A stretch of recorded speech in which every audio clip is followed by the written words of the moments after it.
Et dans le débat, nous allons parler des lois et des solutions, d'autres solutions de l'économie circulaire. Alors, pour en parler, toujours Karen Delchécochet et Anne de Bettencourt, fondatrice de Reset the World, directrice des opérations de la Art Leadership University. Vous avez également collaboré à l'élaboration à cet ouvrage sur l'économie circulaire. On aimerait déjà commencer par savoir ce que c'est que Reset the World, dont vous êtes la fondatrice. Oui. Expliquez-nous. Reset the World. Alors, je dis tout de suite, c'était quand même avant le grand reset de 2020 que ça s'est créé. D'accord. L'idée, c'est de se dire que c'est une société de conseil en intelligence collective sur la base de la psychologie positive, puisque j'ai travaillé longtemps dans les ONG environnementales, et je pense que les sujets de transformation des entreprises sont tout autant des transformations d'envie et de possibilité de dépasser ses propres freins en tant qu'humain et en tant que collectif, que des solutions techniques, même si le tout y est.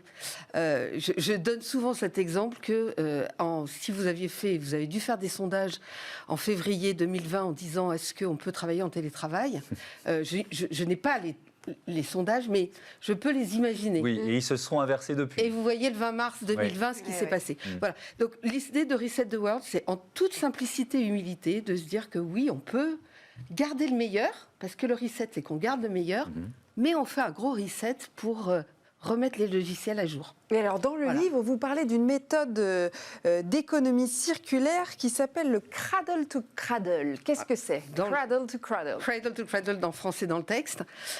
Ça vient d'une expression anglo-saxonne qui est cradle to grave, donc du berceau à la tombe, qui est le cycle de vie de se dire on crée des produits et puis on va, à la tombe, la fin de vie des produits.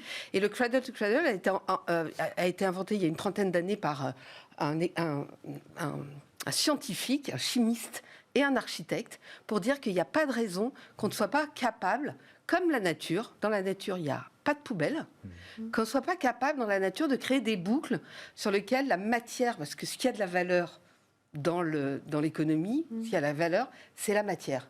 Pas de matière, pas d'économie. Donc, en fait, qui créent de la valeur et qui maintiennent la valeur tout au long de la vie des produits. C'est un peu ce qu'on disait tout à l'heure, ça veut dire que ça suppose de penser les produits différemment. Radicalement différemment. Radicalement différent. Les produits et du coup, l'usage des ressources. En fait, le mot économie, si on reprend le mot économie, c'est économiser. C'est pas surconsommer. La racine d'économie, c'est bien de faire de l'économie. Et là où on a besoin de faire de l'économie, c'est sur la matière.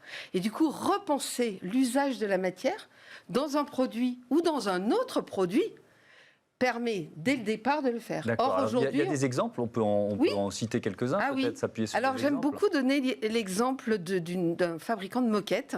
La moquette, c'est polluant, c'est difficilement recyclable parce qu'il y a de la colle. Voilà, vous voyez, on part sur une mauvaise base. Oui. Et une entreprise a redéfini sa fabrication de moquettes en disant je vais créer une moquette qui soit désassemblable, donc la sous-couche et la surcouche, pas de colle, avec un système biomimétique qui fait que ça se tient, mais sans, comme les velcro, vous savez, sans avoir besoin. Et je vais non plus vendre la moquette, mais je vais la louer. Donc, vous louez de la moquette à des entreprises. Je ne vous dis pas que pour une chambre, à des entreprises, en disant on met à disposition de la moquette et nous, on calcule en fonction de votre usage que si c'est dans 6 ans, dans 7 ans, dans 8 ans, alors peut-être qu'elle est encore suffisamment de bonne qualité pour qu'on puisse la récupérer. On vous en redonne de la neuve et nous, elle est encore pas suffisamment usée pour qu'elle puisse avoir de la valeur et qu'on la remette dans notre cycle de production. Donc, c'est du gagnant-gagnant de tous les côtés. Donc, c'est un contrat moral d'usage de la valeur, enfin, moral et économique. Karen Delchécochet, l'avenir, c'est la location de produits et de services, plutôt? Alors, en tous les cas, ce sera une partie de l'avenir, ça c'est sûr, parce que, en fait... nécessairement, quand vous fabriquez un produit pour le vendre, moi mes étudiants me font régulièrement le commentaire en me disant mais madame, si on produit et que ça dure toujours, en fait, on n'aura plus jamais de clients. Je dis bah oui, mais alors il faut imaginer autre chose en fait, parce que de toute façon en termes de ressources, on n'a pas le choix. On est en train de se demander s'il faut le faire en fait, c'est comment on doit le faire. Et en l'occurrence, effectivement, donc nécessairement, vous fabriquez des choses qui sont solides, quand même de bonne qualité, parce que votre réputation est en jeu. Mais voilà, tant qu'à faire, si c'est plus à la mode dans 5 ans, voilà, vous pourrez revendre autre chose et finalement vous êtes assez content. Ou bien si c'est un peu cassé, on peut pas complètement le réparer. Bref. Alors que si, au contraire, en fait, vous fabriquez un produit et que ce produit, en fait, vous en gardez la propriété, que vous êtes responsable de son entretien, de sa réparation, vous n'avez pas du tout intérêt à ce que le produit tombe en panne. Vous n'avez pas non plus intérêt à ce que le produit soit plus à la mode dans quelques années parce que votre client va vous dire « Eh oh, moi j'en veux plus, il faut me le changer ». Donc, vous allez fondamentalement penser différemment la conception de votre produit si vous en gardez la propriété.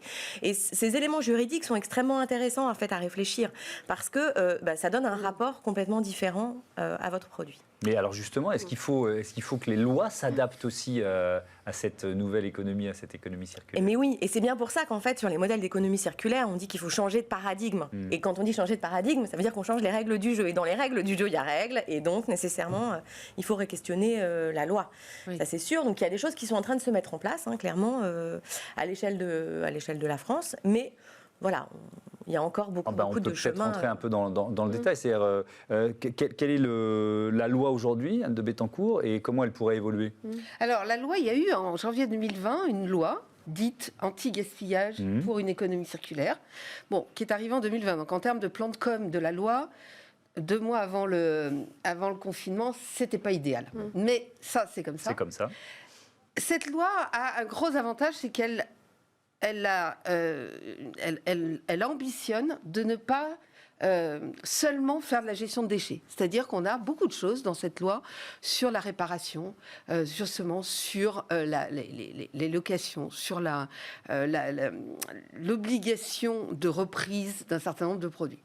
Ceci dit, ce n'est pas encore vraiment une loi pour une économie circulaire parce que ça ne parle quasiment pas d'éco-conception. Oui. Quasiment pas. Bon, et alors, qu'est-ce qu'il faudrait changer pour que, justement, on passe le cran supérieur? Ça, Thomas, il faudrait rajouter l'éco-conception. En fait, ce qui est intéressant, c'est de se dire qu'on juge un produit à la valeur, et la valeur du produit au démarrage. Si vous mettez sur le marché un produit, vous mettez un système qui va se dire « je vais le récupérer, on va pouvoir le désassembler, le démonter », ça se fait aujourd'hui avec des maisons. Vous faites des maisons qui sont démontables, désassemblables, non toxiques. On n'a pas parlé de ça, mais c'est extrêmement important parce que personne n'a envie de circulariser de la matière toxique. Le recyclage, ça ne marche pas aujourd'hui pour beaucoup, dans certaines matières, parce qu'on se retrouve avec des produits toxiques mélangés, que personne n'a envie d'utiliser de la matière de second cycle toxique. Donc le sujet de la toxicité n'est pas loin. Donc la loi aurait intérêt à valoriser, et dans le prix ou dans la TVA ou dans tout ce qu'on veut, les produits qui sont réellement éco-conçus et qui ont des boucles, non pas seulement de fin de vie, mais de prochaine vie. Comme la consigne. Comme la consigne. Vous avez vu cette transition? Quelle belle transition. Et comme la consigne, exactement. Alors la consigne, c'est un produit, c'est vraiment un sujet très intéressant parce que d'abord, en termes de communication, c'est pas à vous que je vais dire ça, c'est facile.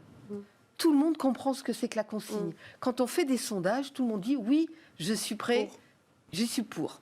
C'est déjà en termes de... Oui, mais il y a un petit côté retour vers le futur quand même. Eh bien... Parce que la consigne, ça a existé pendant longtemps. Mais ça revient. Ça revient, non? Oui, ça revient. Participer au débat comme invité, en fait, c'est ça? Change de place. Non, c'est intéressant parce qu'effectivement, les gens sont prêts, c'est un geste qu'ils sont prêts à faire.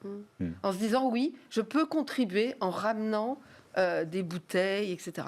Et bon, on a eu tout un débat, on a eu l'impression que cette loi n'était que la loi sur la consigne. Tellement les débats étaient houleux autour de ça. On peut se dire, mais pourquoi sont-ils aussi houleux? Bien parce qu'en fait, et là encore on en revient à la valeur de la matière.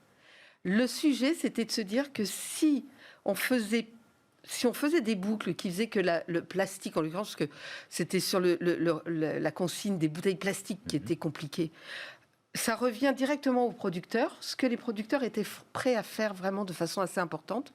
Alors, on enlève les bouteilles plastiques des poubelles, ce qui, sur le principe, est plutôt bien, sauf que c'est la matière qui a quasiment le plus de valeur dans les poubelles.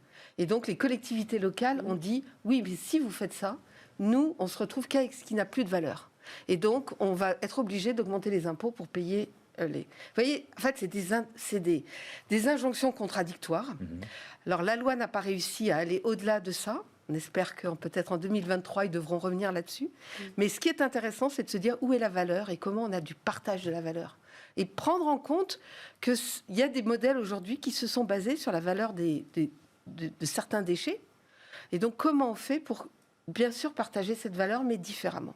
Et donc C'est pas facile. Bienvenue dans le monde de la complexité. Oui, et c'est un dialogue collectif, hein, on le disait. Évidemment, et donc là on le voit bien avec l'exemple de la consigne en fait, hein. En l'occurrence, si les collectivités qui aujourd'hui se sont organisées pour gérer la collecte, ce qui est aussi un élément majeur, parce que tout le monde dit oui mais dans les pays du Nord ça marche, pourquoi est-ce que ça ne marcherait pas? Mais c'est organisé très différemment en fait. Donc là, bien sûr, il y a les territoires et les collectivités qui ont un rôle, le citoyen qui a un rôle, les industriels qui ont aussi un rôle, et finalement les solutions, elles passent quand même beaucoup par le fait de dialoguer et de trouver ensemble des solutions qui peuvent être performantes pour chacun. Sinon, effectivement, tout de suite, ben voilà, ça devient houleux, tout le monde se crispe et on n'avance pas beaucoup, quoi. Donc non, il y a vraiment cette idée de solution co-construite.